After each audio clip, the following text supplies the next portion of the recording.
Good morning friend, this side से राकेश शर्मा। और आज हम डिस्कस करेंगे, यदि हमारा कोई इनपुट जीएसटीआर 2A के अंतर्गत रिफ्लेक्ट नहीं हो रहा है तो क्या उसको डिपार्टमेंट डिनाई कर सकती है उसका क्रेडिट लेने से। रिसेंट में ही अभी जो दिव्या एजेंसीज का केस हुआ है, 12 सितंबर 2023 को जो डिसीजन लिया गया है ऑनेबल हाई कोर्ट के द्वारा, इसके अंतर्गत ये बताया है दिव्या एजेंसी जो थी वो पिटिशनर थी, उसने रिट पिटिशन फाइल की थी और रिस्पोंडेंट जो था स्टेट टैक्स ऑफिसर था। इसके अंतर्गत डिसीजन लिया गया कि merely any transaction not reflected in the GST 2A, then department cannot be denied to take input tax credit to the petitioner। जिसने भी रिटर्न फाइल की है उसको ये एक दर्शाया गया है। ये डिसीजन आया है 12 सितंबर 2023 को। इसके अंतर्गत जो है दिव्या एजेंसी जो थी उसने जो है अपना आईटीसी क्लेम किया था जीएसटीआर 3B के अंतर्गत, जो एक्सेस क्लेम किया था, और जीएसटीआर 2A के अंतर्गत जो है ऑटो पॉपुलेट होकर इनपुट टैक्स क्रेडिट कम आया था। तो डिपार्टमेंट ने जो भी एक्सेस जो क्लेम किया था इन्होंने, तो उसका एक्सेस को डिनाई कर दिया था इनपुट टैक्स क्रेडिट लेने के लिए। तो इसका जो डिमांड नोटिस जारी कर दिया था डिपार्टमेंट ने, तो इससे दिव्या एजेंसी अनसेटिस्फाई हो गई। अनसेटिस्फाई होकर उन्होंने जो एक केस का हवाला दिया कि Suncraft energy private limited versus assistant commissioner of the state tax.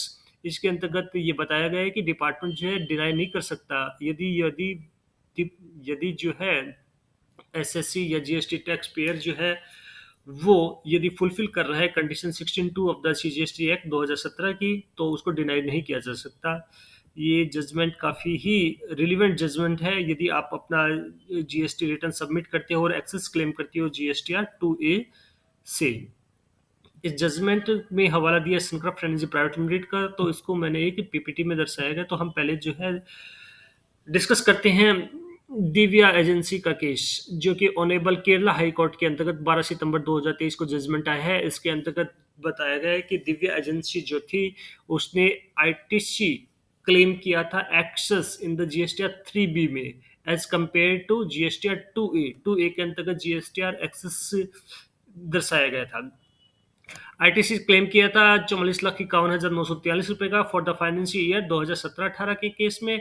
और रिस्पोंडेंट जो था स्टेट टैक्स ऑफिस है उसने डिनाई कर दिया रेवेन्यू डिपार्टमेंट ने कि आपका जो है जीएसटीआर 3 में आपने 44 लाख क्लेम किया, लेकिन जीएसटीआर 2A के अंतर्गत कम आ रहा है 1,04,376 रुपए से। तो उसने जो है 1,04,376 रुपए का जो है डिनाई कर दिया आईटीसी देने के लिए डिपार्टमेंट ने, कि आपका जो है ये 2A के अंदर रिफ्लेक्ट नहीं हो रहा, तो हम आपको आईटीसी नहीं देंगे।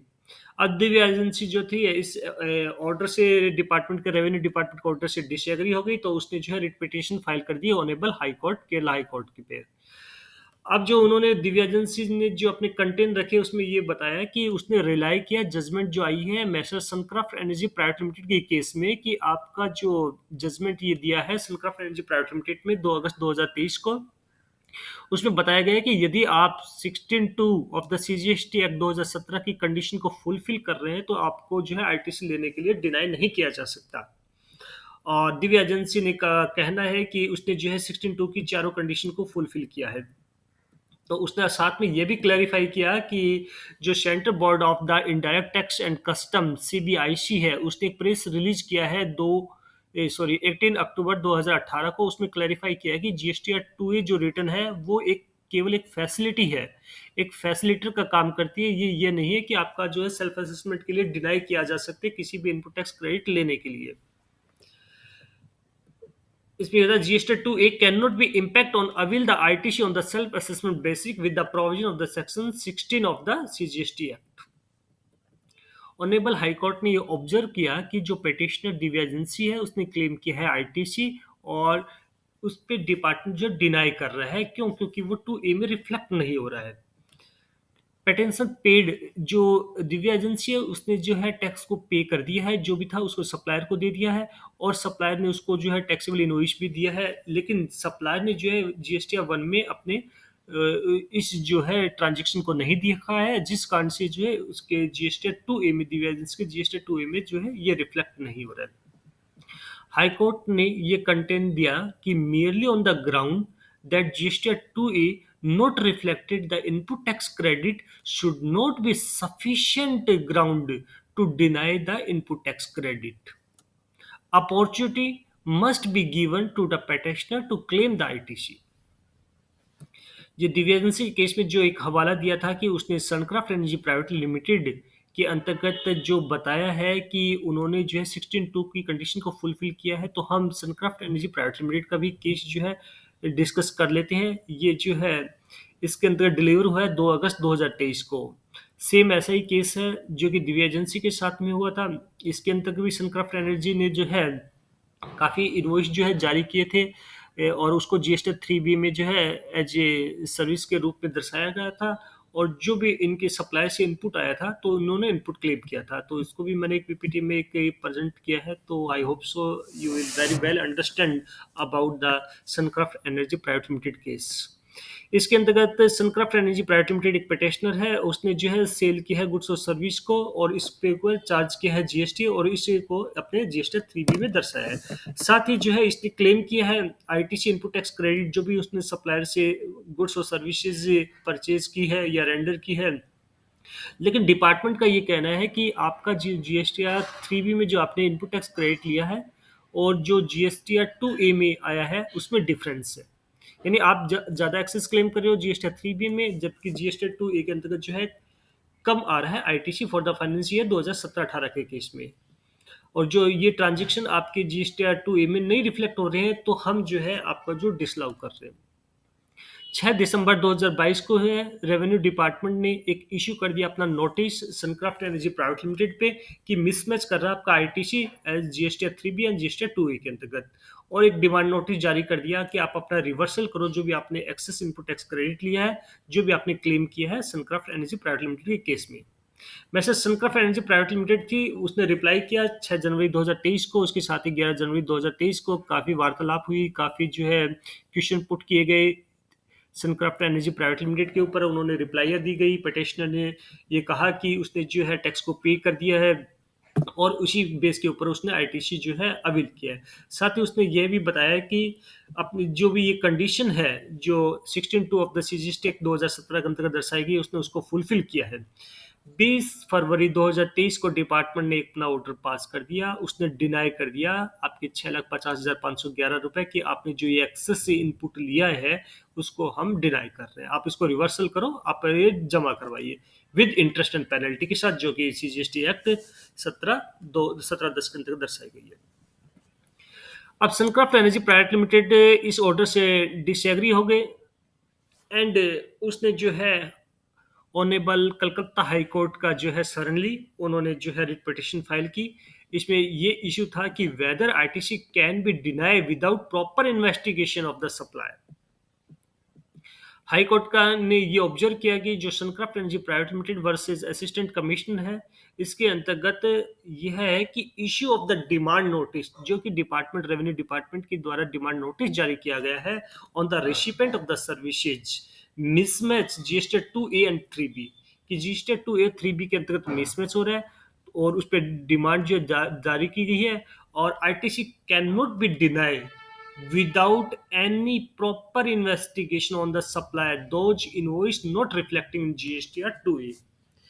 कि जी आप जो है पिटिशनर जो है सनक्राफ्ट एनर्जी प्राइवेट लिमिटेड के ऊपर तो आईटीसी को डिनाई कर रहे हो, लेकिन प्रॉपर इन्वेस्टिगेशन का आपने किया है सप्लायर के ऊपर जो कि अपना जीएसटीआर 1 जो है उसने फाइल नहीं किया, जिस कारण से जो है पिटिशनर के 2A के अंतर्गत नहीं आया। आपका तो सीधा इतना करना डिपार्टमेंट का कि 2A में नहीं आया तो हम तो डिनाई कर रहे हैं, जबकि जो पिटिशनर जो सनक्राफ्ट एनर्जी प्राइवेट लिमिटेड है उसका ये कहना है कि मैं तो जी कंडीशन 16(2) के अंतर्गत जो आपकी प्रिस्क्राइब की गई है इनपुट टैक्स क्रेडिट लेने के लिए उन चारों कंडीशन को फुलफिल कर रही हूँ, तो मेरे को डिनाई क्यों किया जा रहा है। डिपार्टमेंट कह रहा है जी 2A में नहीं आया, तो इसलिए तो 2A की तो कहानी उसमें लिखी नहीं है। अब मैसेज सनक्राफ्ट एनर्जी प्राइवेट लिमिटेड ने अवील किया input tax credit on the basic of the condition specified under section 16 sub clause 2 of the CGST act 2017। अब 16(2) की कंडीशन क्या है, इसमें यह बताया कि no registered person shall entitled to take input tax credit in respect of any goods or services or both unless एक जो पर्सन है जो कि इनपुट टैक्स क्रेडिट ले रहा है, यदि कोई रजिस्टर्ड पर्सन है इनपुट टैक्स क्रेडिट ले रहा है किसी भी गुड्स या सर्विस पे, वो तब तक नहीं ले सकता जब तक कि बिलो चारों कंडीशन को फुलफिल नहीं करता। कौन कौन सी चारों कंडीशन है, यदि ये चारों कंडीशन फुलफिल कर रहे हो तो आप इनपुट टैक्स क्रेडिट लेने के लिए वैलिड रीजन रखते हो।